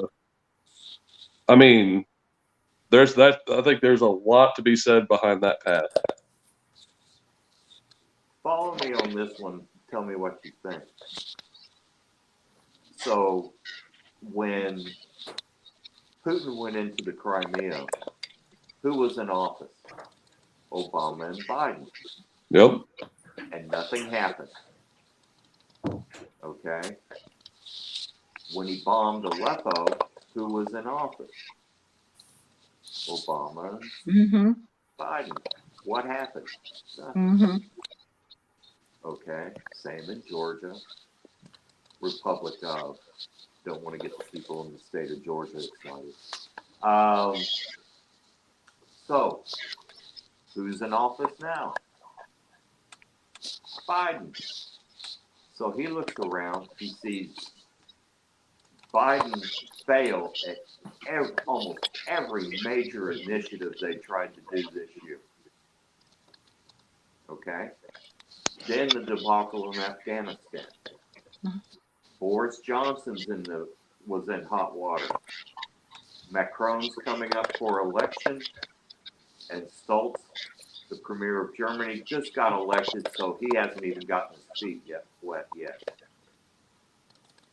Okay? They have veto power in the UN. And so in he goes. And he goes to take the rest of it. And what has happened? Nothing. Everyone today, the UN or the court in The Hague said they're war criminals. And our ruling is binding. Well, that's like an alligator with no teeth. Yeah. The UN, once again, where are the peacekeepers? Send some peacekeepers in there. Separate them. Ooh, that dog don't hunt. So, you had this weak Western government. All right. Putin's sitting there going, all I have to do is just say, I'll nuke you. And, you know, where a rational guy would be saying, okay, I've got one finger, one button. There's 6 fingers and 6 buttons sitting on the other side of it. Right? Because Yeah. U.S. is not the only one who has nukes. France, UK, Italy, several of the NATO countries have nuclear capability. Mm-hmm. Okay? But right now it's like, oh, we're gonna do this. And I think this was like Christmas falling in Biden's lap. Why All do you right? say that? Yep. Because it's a distraction It's a from everything that's going. What are we not talking about? Right. COVID. We're not, and we're not talking Now- about we're not talking about the million dead from the virus. We have the most deaths of any Western country on earth. The most deaths. Tanisha, here's Mhm. what's so crazy. There's a new variant coming up. Fauci got on the Heritage Media channels and says, oh, everyone's going to need another booster. Yeah. Yes. I'll bet I'll buy y'all best steak dinner in Texas. By the time the November midterms roll around, we're going to be in lockdown again, and it's going to be mail-in voting, and it's going to be 2016 repeating itself. Mm-hmm. You watch. They're going to sneak it in. Because how convenient we go COVID, war, new variant coming up as peace talks are starting, maybe Mm-hmm. with the war, it'll die off. Okay. And then the new variant. And so they're just the first round of COVID was to train the sheep on proper herding. They got the sheep to herd. Okay. And all go. And it carved out the ones who weren't going to play along. All right. Now we got the war. And if you say anything against Ukraine and the war, you're a commie. But I Yeah. think though, what they were really trying to do is to get to the children, because that's where everything, they mask the children's longer than adults, right? So they're just sure. really trying to get the children to be docile and listen and not have a voice. I think that's what it was more about, and they had to get everybody on board at first in order to get to the children. Yeah, and I think Matt he typed something about remdesivir Children don't vote. killing people in the hospital. I think that was definitely yes, remdesivir killing people. That was definitely an issue, and there are a lot more people who are going to continue to lose their lives over not getting the proper treatment. And the other, thing that they're doing with this, with the virus, the pandemic response, they've cut the funding to pay for it now, but they've kind of cut the funding at a bad time because you got waning immunity and a lot of people with long COVID. And so that's not that they're not getting treated. And, yeah, there's something else going on with this. I feel like this is also a distraction from the origins of the virus. And the fact that they were ordered to turn over all of the documents, Pfizer was. Yeah. But I agree with you, Tanisha, that, I think it was also to solve this problem that we have an aging population and we don't, and it was an unethical solution, but we can't pay these pensions. Okay, I'll tell you what. On that note, you go look at China. Go to the World Fact Book and look at the population spread demographic. They needed, they don't have any ice floes to put the old people on like the Eskimos. They got to do something. Mm-hmm. Okay. And so we see that. Mm-hmm. And the other thing that's very interesting about this war that's come up that's not getting a lot of talk is the bio research labs that are scattered around Ukraine. Mm-hmm. Mm-hmm. Now, our government came out and said, no, we don't, no, not us, we're not there. And then all of a sudden, everyone started doing a little research and started finding out the funding. In fact, Senator Lugar, with co-sponsored by Barack Obama when he was a senator, helped put in the Lugar, named after him, the Lugar Biomedical Research Lab in Odessa, Ukraine. And they applauded this. This was in 2010-11. Okay? Yeah. Really? And they said, and so now we have these labs, level 3, level 4 labs scattered about in a war zone Yeah. where they're firing artillery and dropping missiles and bombs. God knows what they could let loose. Yeah.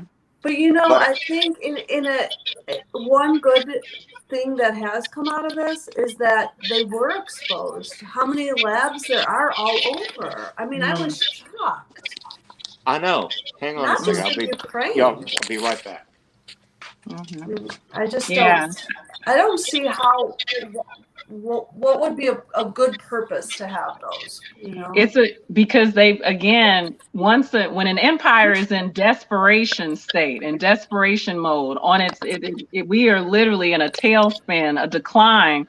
They will do all that they can. They will pull out all stop. Just do everything they can do to just stay in power, even if it means risking injuring their own population. And so I think that a lot of these labs that are all over the place, what they're doing is they are playing around with bioweaponry.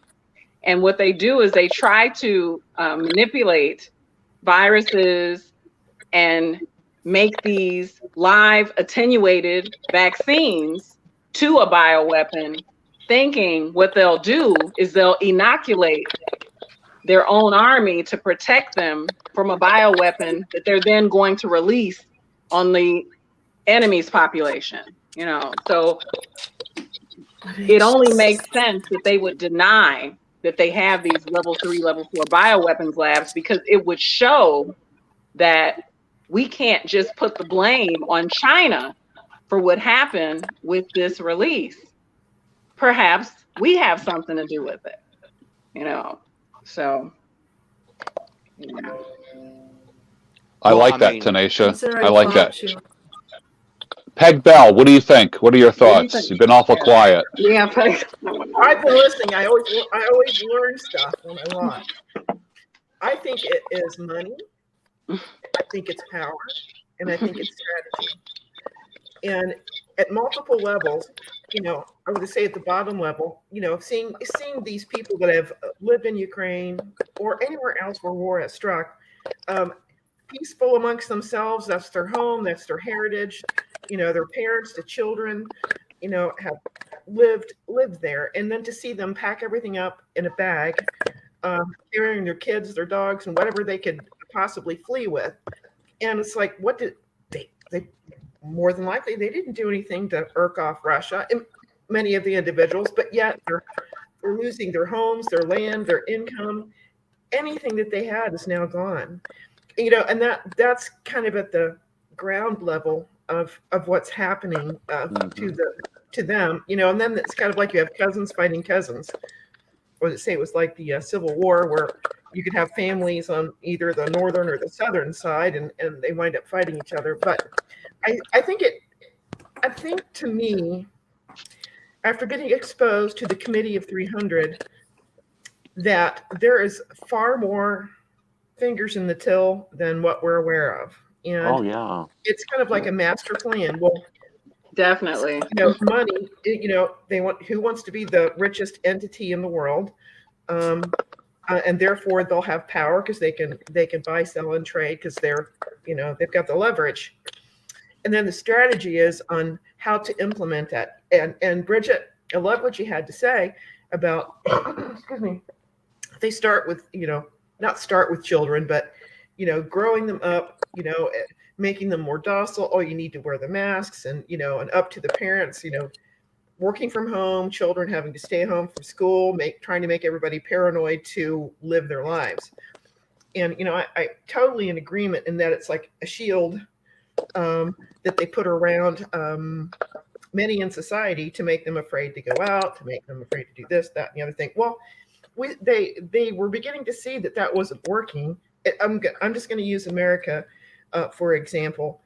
So many of us, purebloods, or I don't want to say those that defy wearing a mask, but kind of like that. It's kind of like you wised up and said, this ain't right. We've had all kinds of flus over the years, and as early mentioned on, there was something called herd immunity. And I remember when my mom was born back in 1917, there was a horrid virus that went around, and it was called the Spanish flu, and it killed a lot of people back then. And, Spanish flu in she got it. 1918. Yeah, 1918, 1917. And you don't hear about that anymore.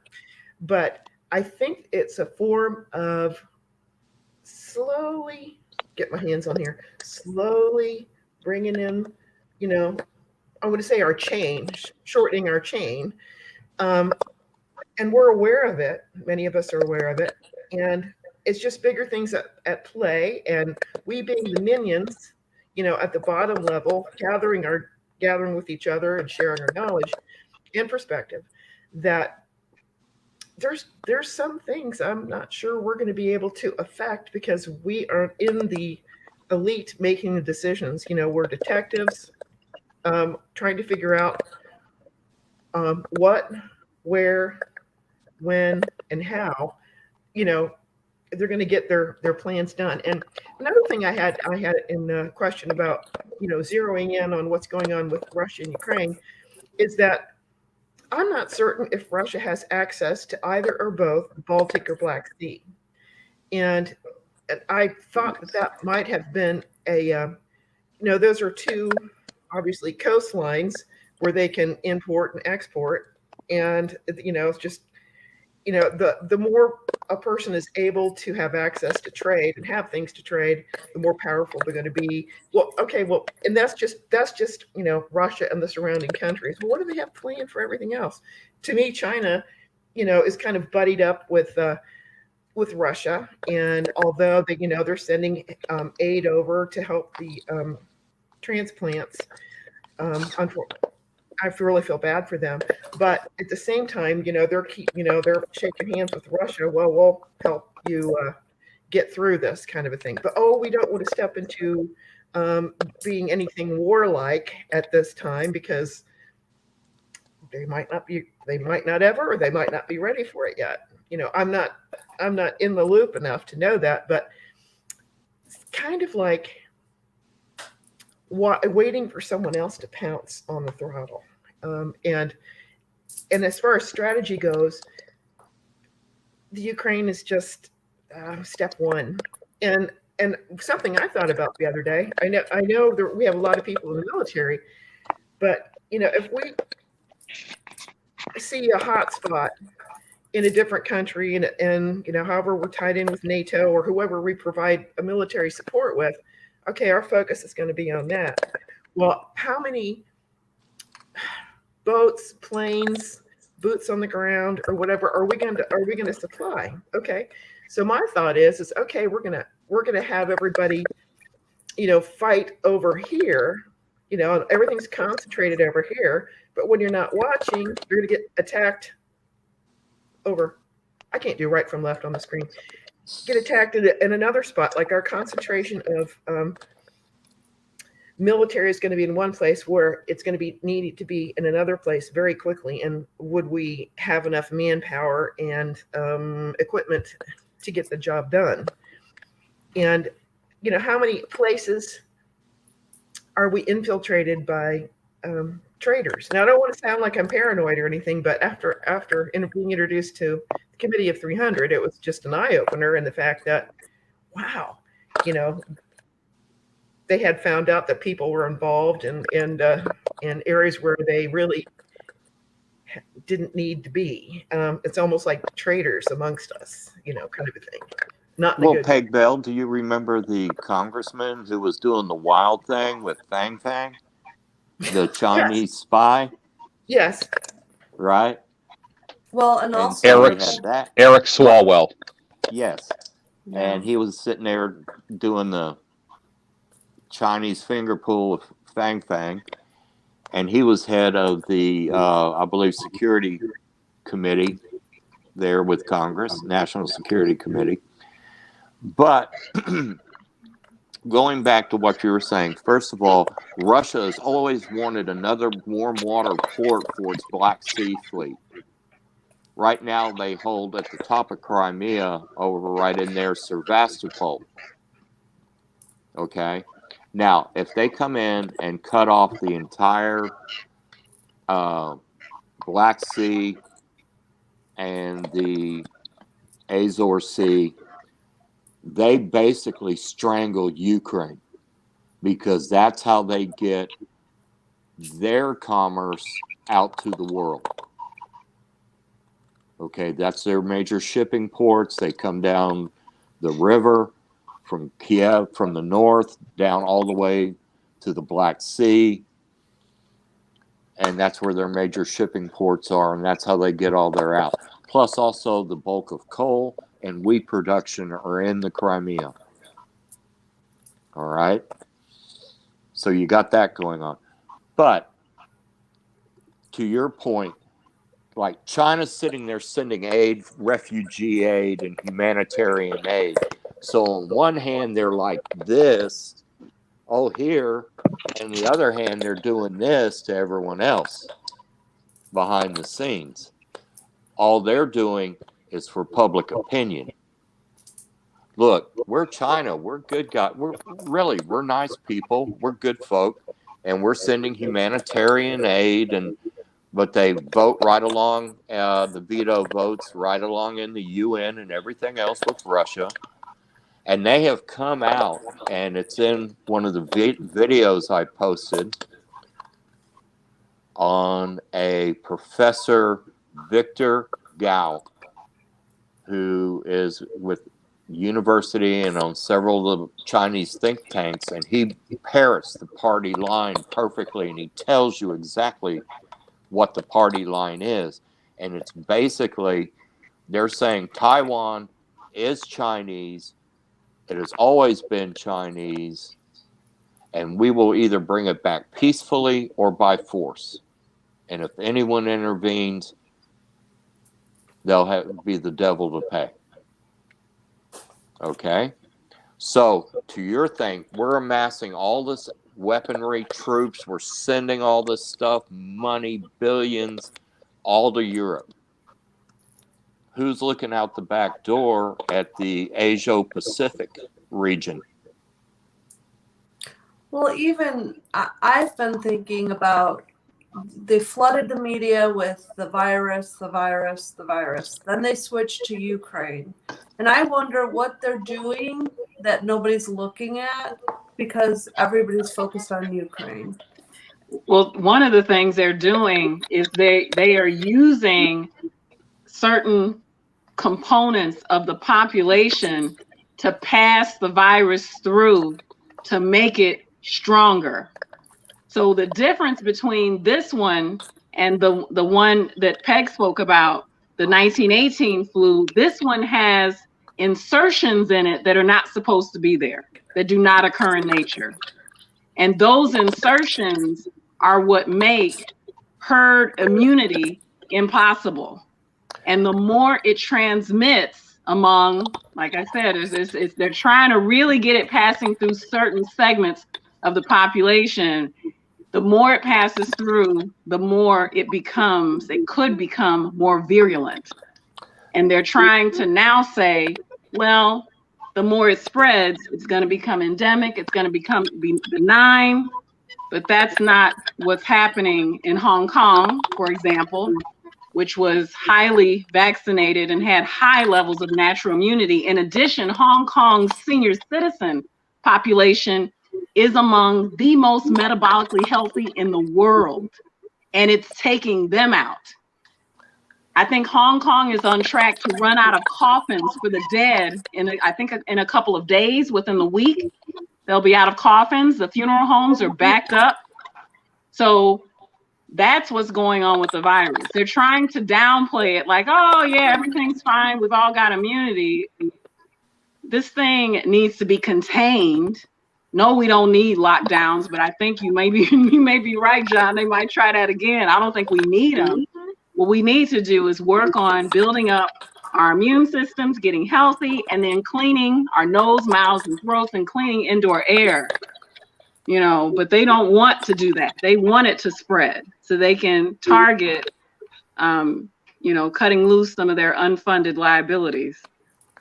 Well, Yeah. there was a Nobel laureate vaccinologist out of France who early on, doing genome and however they splice all and look at all this stuff, and said there was things in that virus that could not be in a naturally occurring virus. Yes, Professor Luke, yes. Out Luke. of France, and they shut him down pretty quick, discredited him and shut him down. The other thing is,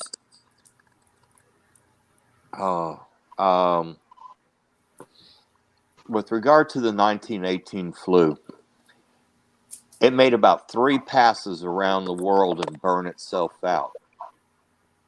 Now, the first pass, it was the second pass that killed the most people. Yes. The third pass wasn't as bad. And of course, you have to, and they had mask mandates. There's photographs in London and New York, people with all these, but we didn't have vaccines. We didn't have this. We didn't have a lot. We barely had X-ray. Mm-hmm. And so people dropped by the millions. It killed more people than World War I killed. Mm-hmm. And of course, But how do we know that that wasn't released too on purpose? Well, they didn't have the lab technology. It came, the theory, current theory or revised theory, modern theory, doing research, is that it came out of China with workers that were imported into the United States from China to work on the military bases because all the men were being sent to Europe to go fight. Okay, and the Spanish flu broke out here on a military base in the winter, and they packed everybody into the barracks because it was freezing cold. Mm-hmm. They all came down with it. Then they shipped them all off to France. They were all on those ships packed in like lemming. And the minute they got to France, they got a week or 10 days leave to go hee-haw around. And the next thing you know, everybody's got it. And you had the European nations had been engaged in total war for 4 years. So their immune systems and strength was shot. The civilian population was underfed, malnourished, and displaced. They were at risk. So it spread like wildfire. And it killed millions of people. And that's not conjecture. That's just documented fact. And so it spread around. Now, we've had COVID, and it took about 3 years. And then it was done. Poof. But I'm just saying, I mean, that's the official narrative of how that spread. We don't really know if that's actually what happened as to the origins. Well, we've always had that virus. It's a naturally occurring virus. It's when it kind of mutates and jumps from the animal kingdom to the human population that we have a problem. Okay, it's a natural. Now, we now have the technology to take that virus and splice into it and add and adjust and do things. That's what this gain of function research is all about.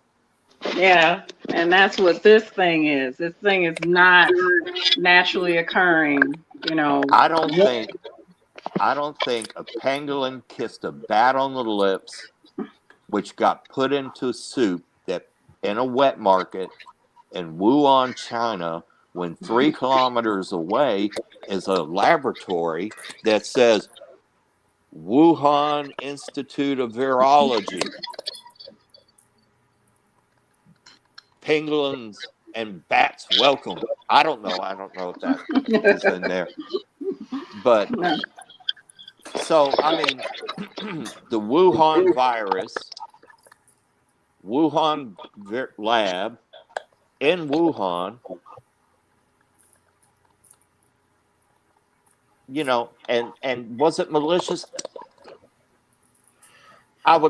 There's a part of me that would think, no, please God, don't let it be. Let it be just some people broke protocol, got bit, whatever, got the virus, walked out and spread it. Okay? I agree. My sincere belief, because the evilness that it would take to release something like that on your population in the world, that's a whole new... That makes Hitler and Stalin look like Mr. Rogers and Captain Kangaroo. But Okay. if your goal is to reduce the world population and help bring people under the same regime, does that not meet your goal? You're right. There's a part of me that just doesn't want to go there as a human. I completely understand that, yeah. But I think the other half of my brain goes down the other path. Yeah. I've been wondering, with the World Economic Forum and all their documents getting exposed and people really disseminating that information, if they're going to try to be a lot more hush-hush about what they do moving forward, if it's going to be harder to find out about them. I heard Hillary Clinton was on the suicide hotline trying to place a few more orders again. I think the World Economic Forum, they want us to know what's going on. That's why they put out their global risks reports every year, every couple of years. They want us to know. But what would their motive be in letting us know?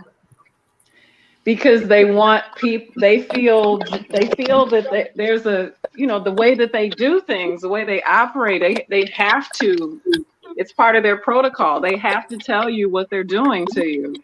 And so they feel at peace because, hey, we told you, you should have gotten ready. You should have prepared yourself. You should have known what to do. We gave you the information. And so I think they're just, they want us to know what's going on.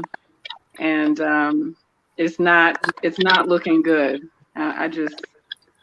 It's not good. I think I'm with you guys, with you, John. I can't imagine someone being so evil and intentionally releasing, but I will say that it seems malicious to allow it to spread and to continue to deny. Yeah. I mean, like, oh, we're going to lock the city down tomorrow and 5 million people jump out, book everything smoking all around the world, airline flights, which happened, right? Yeah. Correct me if I'm wrong. Tell me if I'm wrong here. Yeah, and lockdowns don't work. Lockdowns are not going to stop it. You have to address the source of the problem. If lockdowns worked, then we wouldn't have had an outbreak among fully vaccinated scientists in Antarctica who had tested and gotten vaccinated and they quarantined, they did everything right, and yet an outbreak still occurred. Well, it turns out they had a pet pangolin, and one of them kissed it. Yeah. Well, you know what I'm surprised about? I thought as everything opens up, It's lonely out there. Feel more comfortable. I thought that more people were going to talk about passing laws that were not going to allow these lockdowns to these emergency orders to continue to be extended and extended the way they have. I mean, I'm really surprised that not many people are talking about that, trying to change the laws so this can't happen again. Bridget, I'm going to go back. George did a talk yesterday talking about one of the deadly sins. He was going to do the 7 deadly sins. Right, George? Right. Yes. We started Yes. with pride, American pride. With pride. As an investigator, there's 5. Money, power, greed, envy, and rub it in your face. Pride. And that's the deadly sins. Money, power, greed, and envy. And so you have the 1%, the global elite, the billion. Why do you think the billionaires are building rockets and launching up into space? Right? And Yeah. I mean, so are you just saying that? But I'm saying the common people, right? The regular. We don't matter. You don't get it. It's like Jordan Peterson said, life is suffering. Right, but I'm know- just saying people haven't been very vocal about trying to change things. So Well, this look what's happening in Russia right now. 15,000 peace protesters have been arrested, and Putin came out today using terms, we're going to purge our society. The traitors are like flies in your mouth, spit them out. Purge this. And the background of air raid sirens and bombing in Europe, you don't think that brings up a few memories of a few guys in the past? How many people did Stalin kill and imprison? About 25 million? Well, that's why I think they did create this huge media mass market about Ukraine, is so that people would forget about what happened with the lockdowns and move on and focus on something new, It's a new training experience. Okay? Think about it. 3 million people have crossed the borders of the countries bordering Ukraine. The majority going to Poland. Imagine absorbing 1.5 million plus people in 3 weeks. Yeah. Okay? Now, granted, a lot of them are passing through, but they're women, children. They have nothing. Imagine, let's say, 500,000 kids entering into the school systems. Okay? 500,000 people, let's say 750,000 people that need medical care, attention, housing. They have no money. They have no assets. Nothing. They got out with the clothes on their back. But you're talking about what's happening in Europe. I'm talking about Americans living in the United States and why they have just, okay, well, it's over and let's go on with our lives, right? No. This is a distraction. Look at all the money we're sending, all the assets we're sending. Look at the news that's happening. All of it's Ukraine. Okay, Russia bad. Okay. And so we're just moving on now to a different distraction. The right hand found out that everyone was bored with COVID. We were fighting back. The mandates are going away. Now we need a new distraction. And now they're twisting us to walk into a hot war, a shooting war with Russia. I mean, the more military assets we build on the borders, the greater the probability that an incident will occur that will trigger off World War III. Okay? And I believe that. I firmly believe it. The more military assets you put in a place, the greater the likelihood of an incident, an accident, an oops. That's why I'm not real for this no-fly zone. And why don't Americans and NATO come in and create a no-fly zone? Think it through. It's not just that we go up there and we fly around in Russia. No. You're going to get into aerial combat with Russian planes. You're going to have to deal with ground-to-air missiles.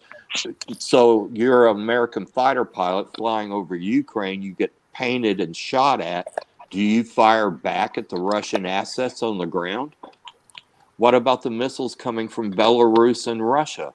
Do you go after them? Because a no-fly zone includes all that. You don't get to pick and choose. You either clear it or you don't. And that's anything that flies through the air or comes from the ground. And so are our leaders really thinking this out? That's a good point, John. That's a good point. And on that point, I want to thank everybody for their opinions tonight. And what do they say? Opinions are like buttholes. Everyone has them, and they all stink. So,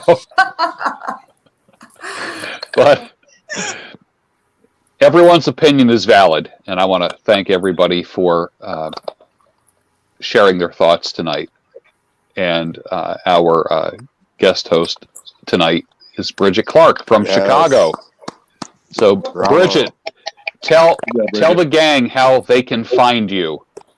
Well, thank you so much for having me. You can find me at www.bclarklawyer.com. And if you want to pick up the phone and give me a call, my phone number's in there. I'd love to speak with you. And happy St. Patrick's Day, everybody. Oh, yeah. Don't drink green beer.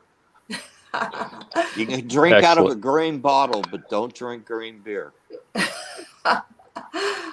No, I'll be having a Guinness after this. So. Excellent. Well, thank you, everybody. I love the diversity of opinions, but it's interesting how everything kind of funneled into something that sounds really good. I mean, the quote-unquote conspiracies aren't conspiracies anymore, and I think even people who used to accuse others of being conspiracy theorists are now coming around to being conspiracy theorists, and I'm loving it. I don't think it's that thing to be shunned anymore. It's not. It's no longer a euphemism for, well, he's just crazy or she's just crazy. I think it's a thing now. I think it's valid. And I believe everything that every single person here said tonight is valid. I think it's important. And I think as I go back and listen to this broadcast over again tomorrow, I think we've come to some great conclusions. Does everybody want to do this again sometime? Do you want to do it again? Yeah. Yeah. Sure. Okay. That would be great. It's a nice panel. I appreciate everybody here. Have a great night. And for those that are in the audience, thank you for watching tonight. I hope you learned something. And we'll see you again soon. All right. Good night, everyone. Good night. Good night. Thank you. Ahoy. Good night.